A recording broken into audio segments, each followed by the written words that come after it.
Okay.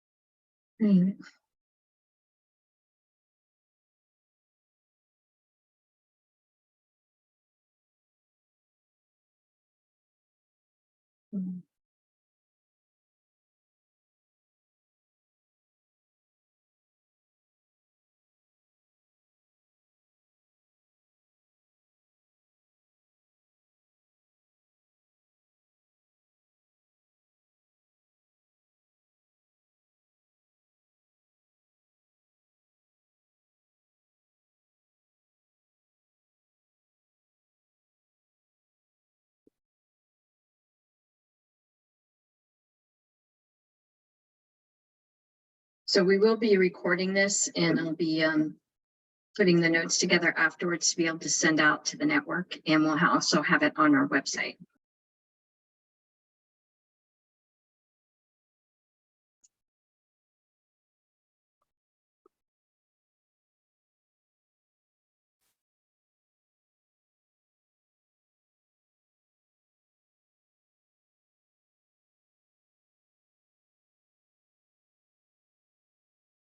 Okay. We'll just wait one more minute and then we'll get started. Hello, Lindsay. Hello. Hi. How are you? I'm good. How are you? All right. Lindsay, I'm not sure I've met you before. Where are you from? I am from the UMass Extension Nutrition Education Program, and I'm just trying to get a lifeblood in the area. So I figured I'd join in and see what's going on. Yeah, sounds good. Right, excellent. Okay. We'll go ahead and get started then. How about that? Okay.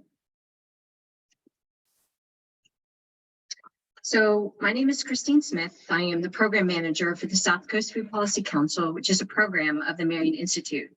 And the Marion Institute engages individuals and communities in an integrative approach to a whole body health. We do this through our programmatic work that focuses on promoting health equity, advocating for food justice, and building resilient communities.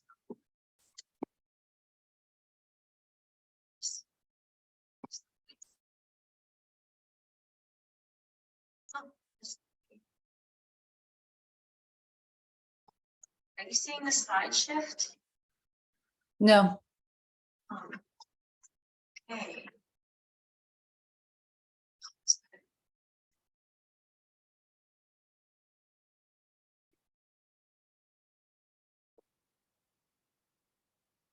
Let me try to share it. Leah, where are you from? Mass in Motion, Fall River. Beautiful. Great, great. And Katarina? I'm from the Fall River WIC Nutrition Program. Great. Nice Fall River representation. Good job. Woohoo. Yeah. Love that. Okay. So interesting. So when you see are you seeing the full view or just the PowerPoint? We're just seeing the first slide of the PowerPoint, the Marion Institute one. Yeah, this is not. Do you need me Sorry, to- guys. Yeah, I am going to. Liz, do you know where this is on our drive? Just zone me in. I'm going to pull it up. Okay. Hold All on. right, so go to Community Advisory Board, then the quarterly meeting at large, year 2023, and then July. Hold on. Is that under, it's just SFPC then quarterly meeting? So the South Coast Food Policy Council, then the CAB, Community Advisory Board, Yeah. and then number 3, the quarterly meeting Yeah. at large, and then 2023 in July. Sorry, folks. Yeah.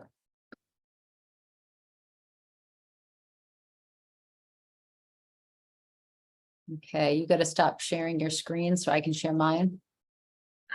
Or is it, did you already start sharing my screen? No, I haven't shared any. Can you all see it right now? No. That's funny. It's, Okay, try now. okay, hold on, so I can pull you back up.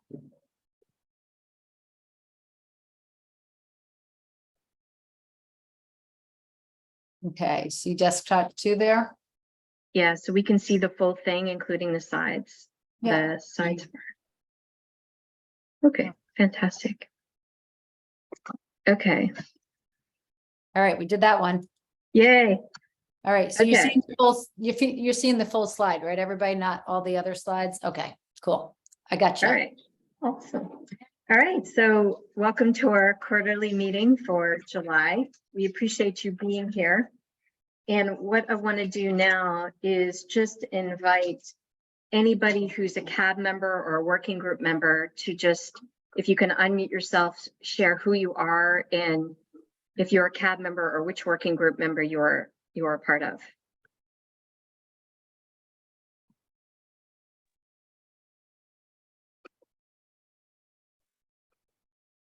So Wendy, Dana. Sure. Jim? Hi, I'm Okay. Wendy Garflip. I'm the Executive Director of United Neighbors of Fall River. I'm a member of the CAB and I'm also a member of the Education Committee. Wonderful, thank you. Dana? Hi, everybody. Dana, Rescuing Leftover Cuisine, CAB member, and also, I'm forgetting the name of the committee now. You're on food Liaison access. member. Yeah, food access. Yeah. Thank you very much. It's good Sure. to be. And Jim? Good afternoon, everybody. I'm Jim McKegg. I am with Mass Development in the TDI program, and I am on the CAB and I sit on the Capacity Building Working Group. And Laura Smith is trying to join. Laura, are you able to talk? I think so. Can you hear Okay. me? Yes. Okay. I'm guessing I'm supposed to introduce myself. I'm Laura Yes. Smith. I'm a farmer in Dayton, Rehoboth, and Seekonk. I'm on the CAB in the Communication Education Committee. I think that's what we're called. Yeah. Thank you. Yeah, you're welcome.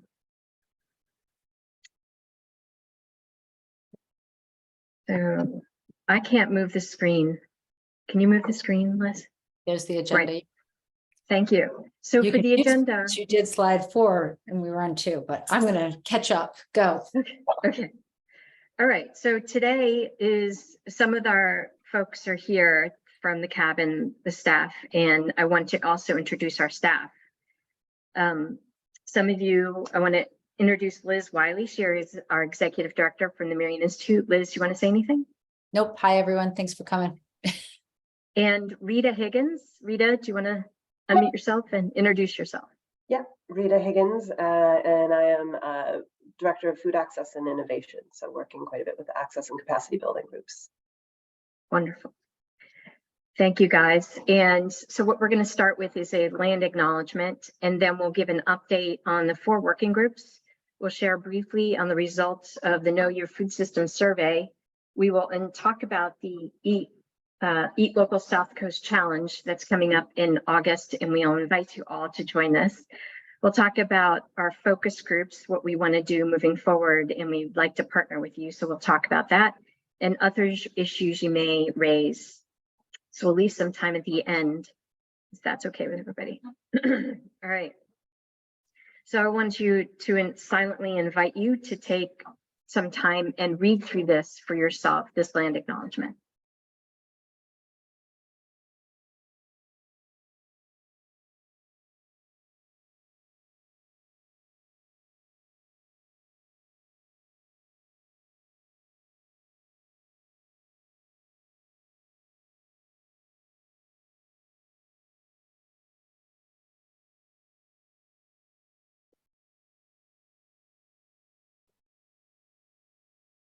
Good.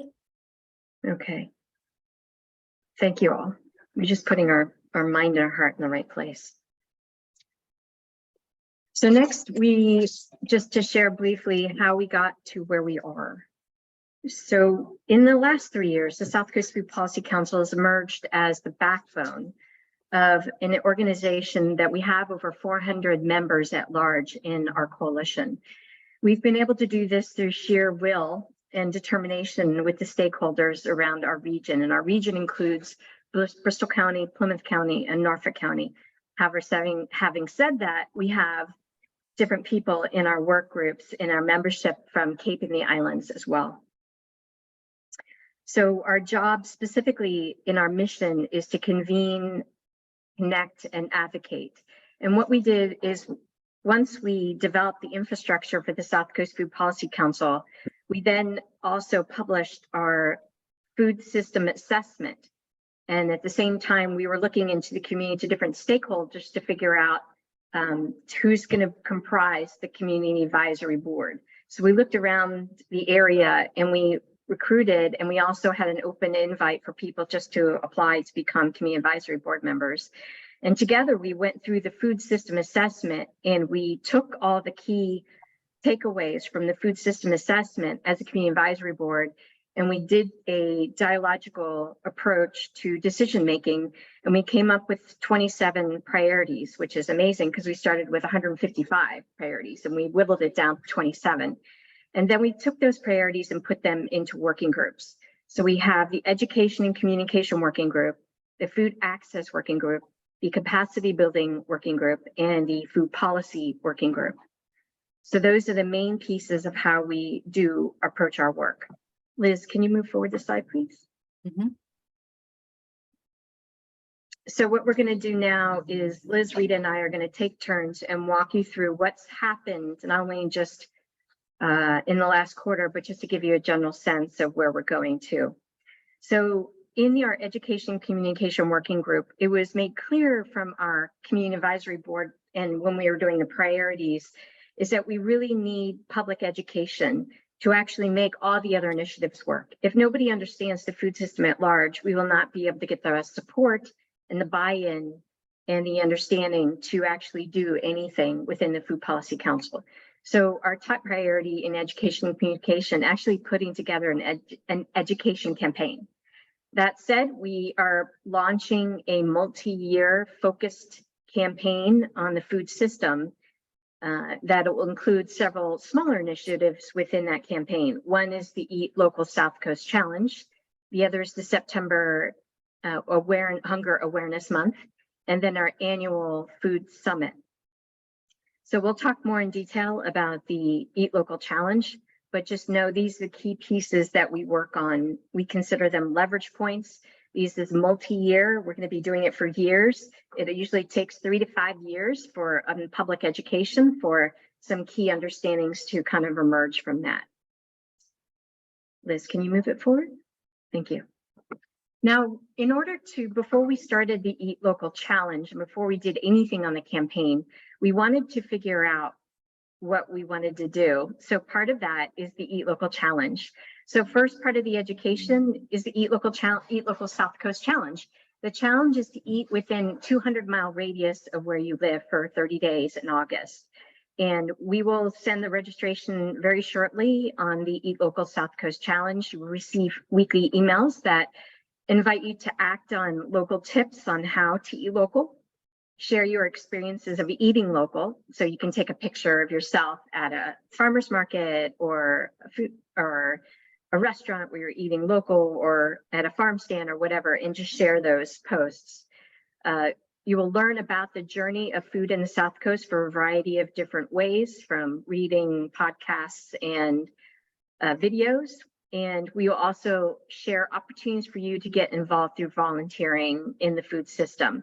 And the reason we're doing all this, and the reason we want you to get involved in this, is we want to elevate our regional farmers, fishermen, and livestock farmers.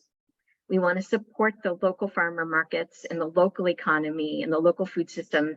And we want to elevate our partners such as Coastal Food Shed, CMAP, and their local food guide, and the Livestock Institute, and many other local food systems within our region. So look for our email to register, and look for the social media to register for the Eat Local South Coast Challenge. Thank you. Before we did the education, we wanted to do a survey to figure out what a baseline for our education campaign. so we can see where we need to focus, what people know, what people don't know, and where we need to focus our attention. So we understand that there has been some, it's a challenge to get the word out, but we had 71 respondents in English and none in Spanish, Portuguese, or Cape Verdean Creole. And when we asked the community, I'll be transparent with you, the survey was just a little too difficult. So going forward, we're going to make it much simpler as a process. So I just wanted to be transparent with that. The people that responded were predominantly from Bristol County. There were a few others from Plymouth County and in Rhode Island and in Suffolk County, because our network is just a little bigger than this region. It just extends out to the South Coast area. The great news, 86% of the people correctly chose the correct definition of the food system. So that was good. There's some basic understanding. And 78% of the people have a strong or more than strong desire to learn more about the food system. This is all good. This will help us moving forward.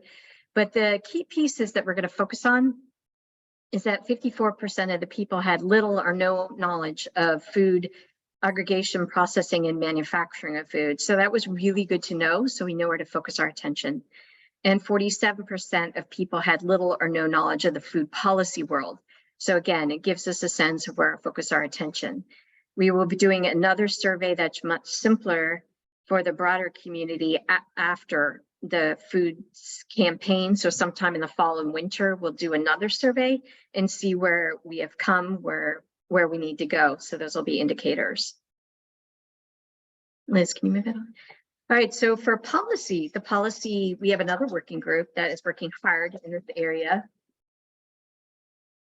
And what I just want to say, this is a food policy council. So a big piece of what we're doing is policy work, and policy are things such as asking the community to write legislators, for us to develop testimony, for us to actually provide testimony orally or written, to train people in legislative advocacy. So there's a lot of pieces that are involved in that. But for you guys to know, our main key pieces that we follow, the piece of legislation we follow that comes out of the food system assessment and our community advisory board understanding, is that we're working on the healthy incentive program. We want to make sure there's permanent funding in the HIP program. We want to make sure there's permanent farming and the funding in the farm to school grants to help all of our school systems to really dive deep into the education and understand about that. And we are looking at the funding food literacy, which would make the Department of Elementary and Secondary Education require the food system elements to be put into the curriculum. So they're learning more about nutrition, how to actually farm. They'll have experience of growing food. We want to put all those key pieces into the education curriculum. We're also following and supporting the universal school meals, the basic needs for assistance for immigrants, and donations to people in need, and a variety of other pieces. So all those pieces came out of our food system assessment. So we're working on testimony and providing letters of support and encouraging the community to contact their legislators on all these key pieces. At the congressional level, we worked on the Farm Bill this year, earlier in the spring, which is still live, and we can probably, you can still contact your congressional delegation about the Farm Bill. And our basic message is we want to increase funding for SNAP, and we want to increase access points for SNAP. And we want to address climate change within the Farm Bill. So if you are interested, please contact me at sfpc@marioninstitute.org to get more involved with that. So Liz, can you move on with it? So I'm going to ask that Liz, you can take over for the food access working group. Okay, food access working group has been focused on our main priorities were to increase healthy, local, culturally relevant food for all, specifically folks that are reliant on the food relief programs. So key activities that were sort of focused in on and given attention to was the establishment of a farm to food relief program and the establishment of a gleaning program. So these are priorities that came out of the food system assessment, the 2021 food system assessment, and in which gleaning was shown to be virtually nascent in our region of southeastern Mass, so that meaning Plymouth, Bristol, and Norfolk County. We have the Boston area gleaners up in the Boston area that do an amazing, fabulous job. And we have Hope's Harvest in Rhode Island that also does an amazing job, both, gleaning several hundred thousands of pounds each year to go towards food relief. But there's been nothing in our southeastern Mass territory. So those are two things that we started to really look at trying to create and develop. And so through the work of the Food Access Working Group and the South Coast Food Policy Council, the Marion Institute has entered a partnership with AD Makepeace Company, which is a cranberry company here in southeastern Mass, based in Wareham. They are a large landholder in eastern Mass, and we started talking with them last year about getting some access to land that they were not using that could potentially become a farm to food relief program. So that down there in that bottom left-hand picture, you'll see what is termed Frogfoot Farm. It's the formal name for it will be the neighborhood farm at Frogfoot, but for all of us, we can just call it Frogfoot Farm. And it's a 6-acre plot of land that is not farmland, wasn't in farmland. It was, and it's not a bog. It wasn't a bog, but it's surrounded by bogs. It's that sandy pit that you see right there in the center of that picture. So we'll be working with AD Makepeace to build up that land, put some soil on it and start to put down cover crops and build up that soil, and then hopefully be getting raising funds to hire a farmer and a gleaning coordinator and really getting that program up and running as of next year. So it's really sort of a program that's been incubated through the Food Policy Council and now will be its own standalone program within the Marion Institute. That doesn't mean that the work of the Food Access Working Group is over. That's not the case at all. We still have a lot to do within our priorities of increasing the availability and access of healthy local food. We are looking with our working group members at lots of various ways of doing that. One thing that will be starting up, and some of you have been participants in this in the past, but when we first took on the Food Policy Council as a program, it was early, January of 2020, so just prior to the pandemic. And one of the things that, once the pandemic started, we just kicked into emergency response mode. And the nice thing about having an entity like the Food Policy Council was that it was able to be a connector convener of all the different groups and food stakeholders that were focused on food, emergency food response and food access. We have been asked by members of the Food Access Working Group and actually other members of other working groups in our CAB to restart those weekly meetings because it's not getting better. It's actually getting worse. And the need is getting greater. And the response from the Greater Boston Food Bank is that they're overwhelmed and that they don't have enough food to really send to all of the food pantries as they have been doing. So again, the onus is falling more on local communities trying to work collaboratively together to do more. So we will be starting up those emergency food response meetings, and you're all very welcome to join those.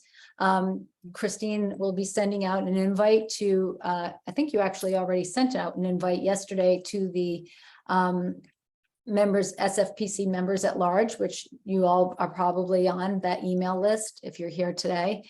But the meetings will be starting up on Friday, July 21st at 11 a.m. And so that will be the repeat. The Zoom link will not change. And it will be Fridays at 11 o'clock, and it will be all just focused on food access and emergency food response and what initiatives we collectively can take on together to be responsive to the increased need that we're going to see in the next 12 to 18 months at minimum. So those, I think, are our key updates for the Food Access Working Group, and I'll move us along here to capacity, where Rita will speak to you. An update.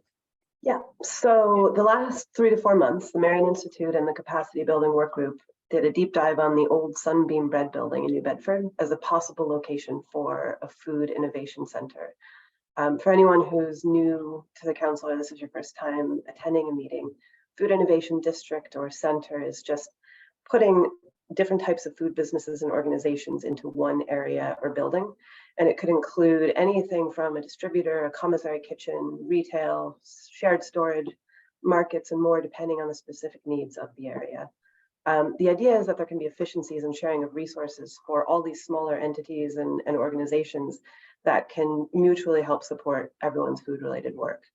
The food system assessment that Christine mentioned identified the creation of a food innovation district as an opportunity for building capacity in the region, and our community advisory board subsequently made it a priority action step. So that is what the capacity building work group has been working on, and specifically on the Sunbeam. The Sunbeam was the second location we've explored in depth. It had some good potential, and we had some good support from the city of New Bedford, but we ultimately decided that it wasn't going to be the right fit for our current needs and timeline and the needs of the stakeholders within the SFPC. We did spend quite a bit of time exploring the site, and we do want to thank everyone for the time and effort who were a part of that. And even though we stepped away, the effort was worth it, as it really highlighted information gaps that we still need to address before we consider pursuing a food innovation center at a specific location again. Primarily just really updating and reviewing what are the current stakeholder needs, because even 2 years later, the 2021 assessment, which sort of captured information at the start of the pandemic and right at the start of the pandemic and even before the pandemic, stakeholder needs have shifted in significantly in the last 2 years. Possibly a regional asset map so we can better understand the scale and the size of missing infrastructure in the area. And what would the operating model be if we were going to pursue a food innovation center? And these information gaps are relevant more broadly to capacity building. So it'll be important to have some of this information regardless of whether we are considering an innovation center or district.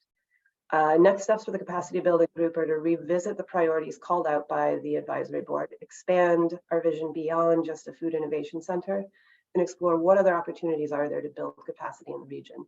We think steps like a regional asset map and updating our understanding of our current stakeholder needs are still possible immediate actions, just to understand what has changed since 2021, and to better understand what is going to have the greatest impact in terms of capacity building in the area. So these will be the upcoming topics of discussion in the work group.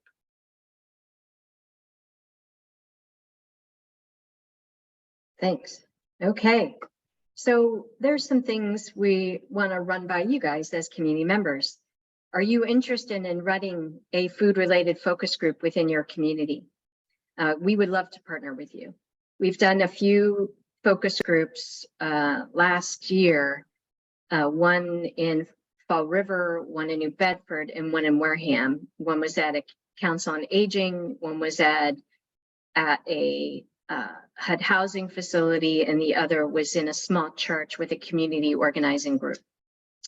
So if you're interested in a focus group within your community, we would love to partner with you, and you can contact us at sfpc@marioninstitute.org. Liz, do you want to say anything? Yeah, I would say that, a focus group can really be anybody, right? When you're thinking about what your network is, it can be your work network, but it can also be where, it can be, people that that, one of the people we've reached out to is folks that are going through the E4All program and are pursuing food entrepreneurship, and what their needs are and what their gaps and what they, are seeing that they need from the Food Policy Council. We want to make sure that, one, we're educating people that there is an active Food Policy Council here on the South Coast that is beneficial to, any food stakeholders. And we're all food stakeholders because we eat 3 times or more a day. And so really making sure that we're engaging groups to either become members of the Food Policy Council, or just if they want to be heard and their issues elevated and supported through the Food Policy Council. So casting a wide net, it's not just, casting a wide net. Okay. The other piece of this is how people ask, how can they be engaged? Where's their place in the food system? And one of the ways is when we do legislative advocacy and we send out those alerts, we just ask you to actually take action on those legislative alerts, especially at the state level. You might feel helpless at the congressional level. There's so many things, but at the state level, people are very responsive. And think of terms of advocacy. If you are not writing a letter in support of something, somebody is writing a letter against it. So we have to take action as citizens to get our voices heard, but also to represent other people in the community as well.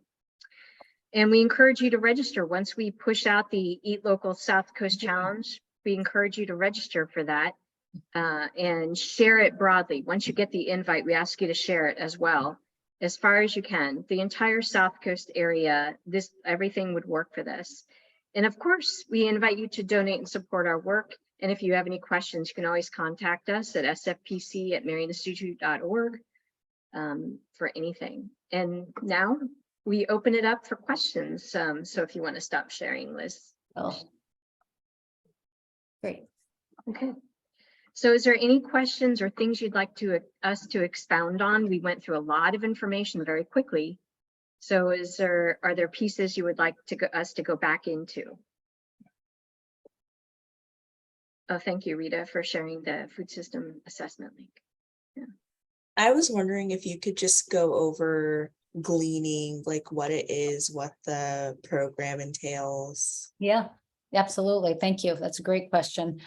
So gleaning, as we're talking about it and using it, is when individuals, volunteers are trained to become gleaners. That means they learn how to harvest crops,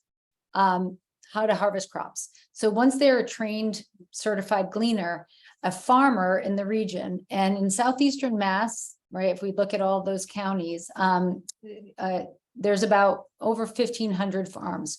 So if a farmer has planted a crop and they don't have either the capacity to harvest that crop because they don't have enough labor to do so, or they don't have a market to sell that crop to, farmers typically will put more seed down because they don't know what's going to happen, right? So they often will have these abundant crops that are left over.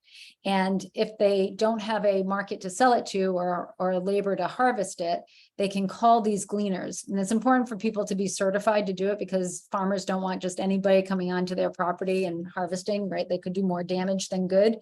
But it's a way for that crop to get used and be put into the food relief system instead of just wasting in the field. So it's really a way to bring in a lot of extra food to the food relief system. As we build this out, we're learning from those other gleaning programs that are in the region, like Hope's Harvest and Boston Area Gleaners, to figure out how they set that up and how they built up their programs and how they support their farmers. And, being able to support farmers is really critical, right? So being able to give them, stipends to become part of the program and working on our, from the policy lens on how to advocate for like tax incentives for farmers to get when they do donate crops is another way that we'll be, building this program. So. Thank you. Yeah, you're welcome. Thank you. Other thoughts, questions? Jim, you came off camera. You must have a question. I finished eating my lunch. So. Oh, so you're just joining with facial. Yes, I'm joining. I like it. Just when we're looking at the the mapping of the food system potentially, and I know we'll get into the details in the working group, but if there's any direction or role in terms of interviewing people or doing some some research of existing food system components or whatever, count me in. Yeah, that would be great. I mean, that's a big, Rita can speak more to it, but certainly having gone another deep dive into, Food Innovation Center and, and everybody's at different places and at different, levels of where they're at and what they need as food stakeholders and organizations. So really getting a better sense of what everybody needs and where we're at and what the blocks are. And, that definitely just came back again and again and again. And I think Rita really identifying that for us to do some asset map and feasibility study is really going to be key and important. Rita, you want to add to that? Yeah, it really is. And the question was, particularly with the Sunbeam, because of the size of the Sunbeam, was how much space do we need for this? And so, and how close can it be or should it be to other storage facilities or processing facilities in the area? And really, who needs what if we're processing or producing or aggregating in the southeastern region here, then where's it going? So we had that at a very high level, and it just came down to almost like a market analysis in a way.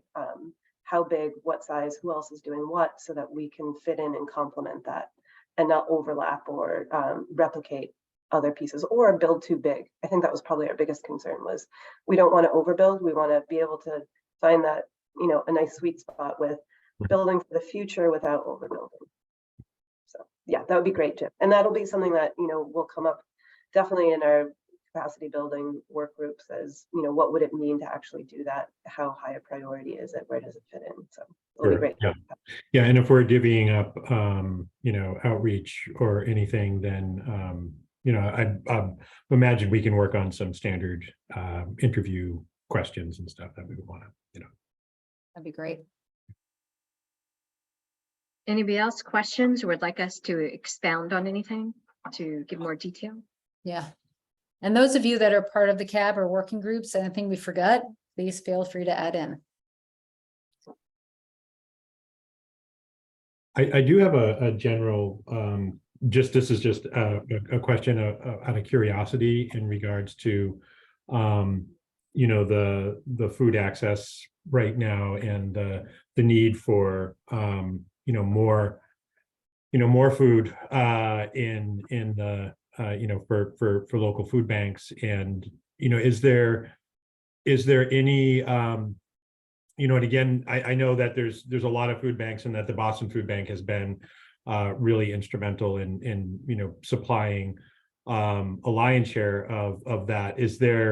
Has there been discussions among the group about establishing, because this is related, I think, to the food district question too, but about establishing a local, hub here. A food bank A local outlet like the food bank. I think that, yes, Wendy brought that up in our working group. Why don't we have a food bank just like the Greater Boston Food Bank here? Great question. And you're right, it would flow from a capacity point of view, building infrastructure. But yeah, the question came up, there's no answer. Right. Yeah. But yeah, great question to think about. Wendy, you want to respond to that? Well, I want to sort of add to that because Christine answered great. Yeah, we should have one. I always have these nightmares of, God forbid there was a fire at the Greater Boston Food Bank, then the entire Massachusetts system falls apart. Yeah. Like it is unbelievable that we have our eggs in one basket. But I also want to point out that the need is increasing daily. A month ago, 75 Haitian families were brought to Taunton. Last week, I think it was 101 went to the Cape. We have been told to continue to expect this and that the motels are going to be open again. And now we reopened United Neighbors Emergency Food Cupboard. That has always been a program prior to the pandemic for people to come to when you could only go to a food pantry once every 30 days and you'd run out of food. You can come get food from us for a couple of days. And we had specific foods that were geared for people that were living in the streets or the people that are living in the woods and things like that. When the pandemic came, we divested ourselves of everything and we're just reopening. The first day we put it online, saying you can make an appointment because it's by appointment only. The first day, we got 21 requests. We didn't even publicize it yet. It was like we just sent it out to people who had been to us, you know, other community service providers. And so the need is just unbelievable. And we have so many things happening agriculturally and fish-wise in this area. And we just don't have the in to make it happen yet. And we need more than just us. We need to somehow get the powers that be to recognize the severity of the problem, because they have the incentive ability. But I mean, I can go on and on and on, but you know, we need the big guys. That's what Yeah. we need, right? Yeah. Yeah. Right. And all we need is 1 or 2 institutions to come on with us. And that will start it moving. Because that's how the Greater Boston Food Pantry started that way too, with 1 or 2 big corporations making, you know, acknowledgements that yes, we're going to take this on and we're going to make a long-term investment in our community. Mm. And we're still throwing away food here all the time. Mhm. Mm. Anybody else comments or questions or would like us to expand on an area?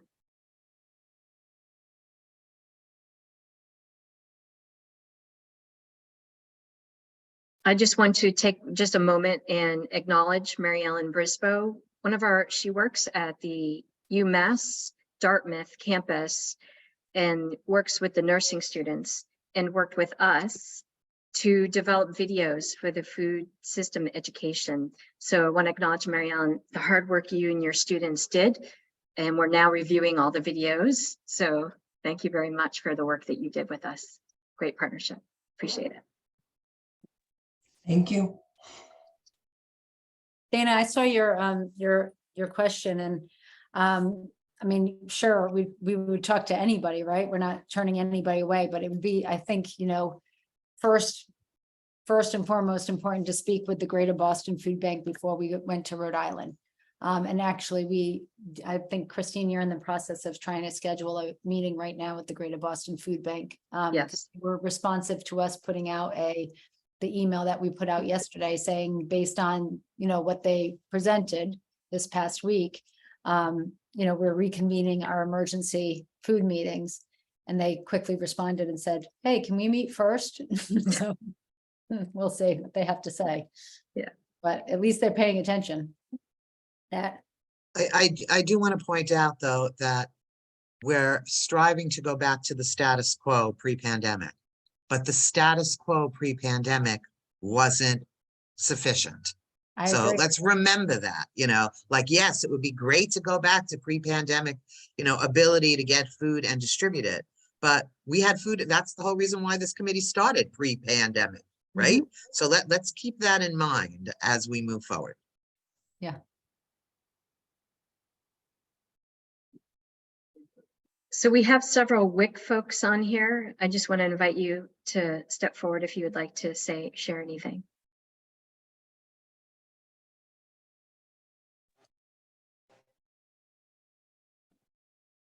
Hi, my name's Allison. I'm the community coordinator for the Plymouth office. I know Katarina's on here, but okay, you are.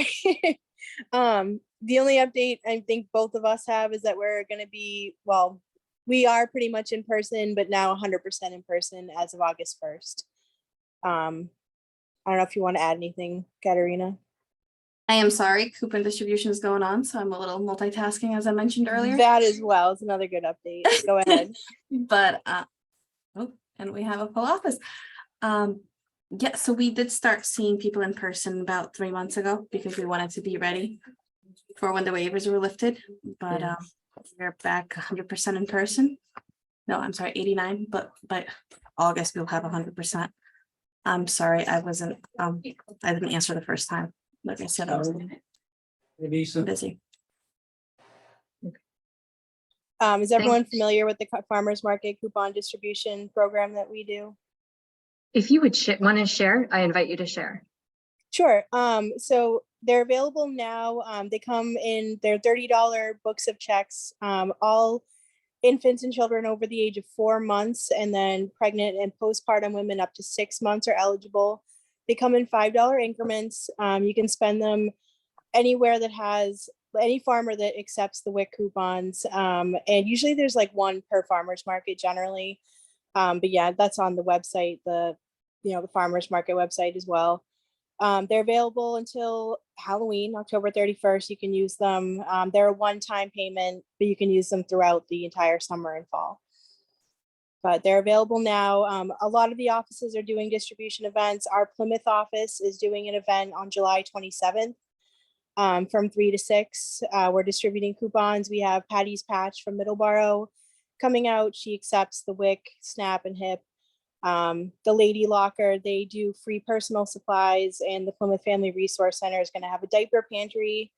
So that'll be our first live event in 3 years. So we're really looking forward to it. Excellent. You guys are doing great work. We really appreciate it. Yeah, we're really trying to push those coupons. I know last year I returned, it broke my heart, a lot of money that went back to the state. So we just really want to push it out and get those coupons spent, and really try to push all of that out as much as we can. Consider us a network. Send me stuff and I'll push it out further. And that's for the whole group as well. As long as it's food related, food system related, just send me the information. I'll push it out into our network. Yeah, that would be great. Thank you. Yeah. Anyone else? Are you guys on our South Coast Food Alert listserv? I'm not sure. Yeah, it'd probably be good for, we can put the link in there for you to register to get onto that, because that's a great place to, anytime you have anything food related to, you want to expand and get out to the masses and get other people to share and just spread the network, through the network, that's the place to go. Okay, yeah, thank you, yeah. Yeah, that'd be great. Cool. Any other questions, thoughts, comments, updates that anybody wants to share? I'll let Christine get that little link in there for you. And Yeah, sorry. yeah, The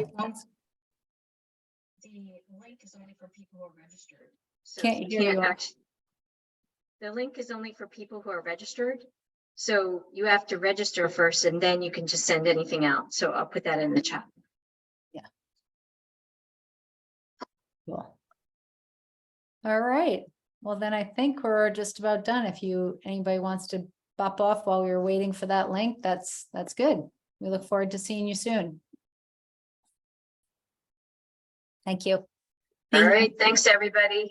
Just let us know if you have any questions. We're open for conversation at any time. Let us know. Okay. Bye, everybody. Thank you. All righty. Bye, Jim. Bye. Thanks. Hi, thank you.